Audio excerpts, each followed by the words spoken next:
అమ్మ మకర రాశి వారికి ఎలా ఉంది ఈరోజు? ముఖ్యంగా విదేశీ సంబంధమైన విషయాల్లో, విదేశీ ప్రయాణాలకి, విదేశాల్లో ఉండే స్వదేశీ మిత్రులతో మీరు చర్చలు జరపడానికి, వారికి సంబంధించిన సంతాన వర్గం యొక్క అభివృద్ధి కొరకు మీరు కొత్త నిర్ణయాలు తీసుకోవడానికి, ముఖ్యంగా మీ యొక్క కుటుంబ వ్యక్తుల యొక్క అభివృద్ధికి, వారి యొక్క వృత్తికి సంబంధించిన విషయాల్లో కొత్త విషయాలు మీకు ఆనందాన్ని కలిగించే అవకాశం అనేది, వారికి మీరు మీ సహకారాన్ని సంపూర్ణంగా అందించడానికి ప్రయత్నాలు లాంటివి చేస్తారు.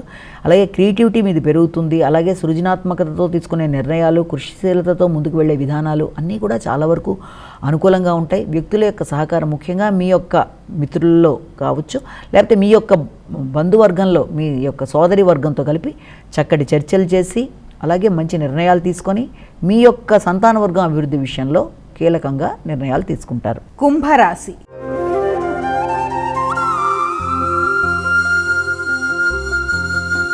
అమ్మ కుంభరాశి వారికి ఎలా ఉంది ఈరోజు? ప్రత్యర్థుల మీద విజయం సాధిస్తారు. ఆగుతూ వచ్చిన పనులు ముందుకెడతాయి. అనవసరమైన ఘర్షణాత్మకమైన వాతావరణాన్ని అధిగమించడానికి ప్రయత్నం చేస్తారు. ఆర్థిక విషయాలు అనుకూలంగా ఉంటాయి. కుటుంబ వాతావరణం అనుకూలంగా ఉంటుంది. కుటుంబ సభ్యులతో కలిసి కావచ్చు, లేకపోతే మీ యొక్క ఆర్థిక సంబంధమైన విషయాలు, సంతాన వర్గం మొదలైన వారితో కలిపి చక్కటి సమయాన్ని సద్వినియోగపరుచుకుంటారు. అలాగే మీ యొక్క కుటుంబ వాతావరణం చాలా ప్రయోజనకారిగా మీరు తీసుకునే నిర్ణయాల వల్ల అభివృద్ధి పరంగా ముందుకు వెళ్ళే అవకాశాలు లాంటివి ఉన్నాయి. ఆ విషయంలో మీ యొక్క తల్లి, పెద్దల యొక్క సహకారం చాలా చక్కగా మీకు లభ్యమవుతుంది. ఆర్థికంగానూ అనుకూలంగా ఉంటుంది. కుటుంబ సభ్యుల యొక్క సహకారం బాగుంటుంది. సంతాన వర్గంతో కలిపి మంచి చర్చలు చేస్తారు. వాతావరణాన్ని మీకు అనుకూలంగా పెట్టుకోవడానికి ప్రయత్నం చేస్తే అది అనుకూలంగానే ఉంటుంది. మీనరాశి.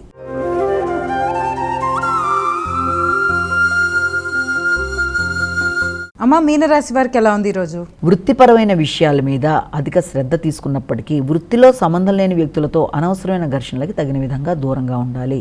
ఆకస్మికమైన మీ నిర్ణయాల వల్ల కావచ్చు, లేకపోతే అనుకోని వ్యక్తుల పరిచయాల వల్ల కావచ్చు, వృత్తిపరంగా కొంత ఘర్షణాత్మకంగా ఉండే అవకాశము, తద్వారా మీ యొక్క గౌరవానికి సంబంధించిన విషయాల్లో కావచ్చు, మీ వ్యక్తిగత నిర్ణయాల్లో కొన్ని ఆలస్యాల ఆటంకాలుగా ఉండే వాటి వల్ల కావచ్చు, మీ యొక్క వృత్తిలో కొంత ఘర్షణాత్మకమైన వాతావరణం అనేది మీకు ఎదురయ్యే అవకాశం అనేది ఉంది.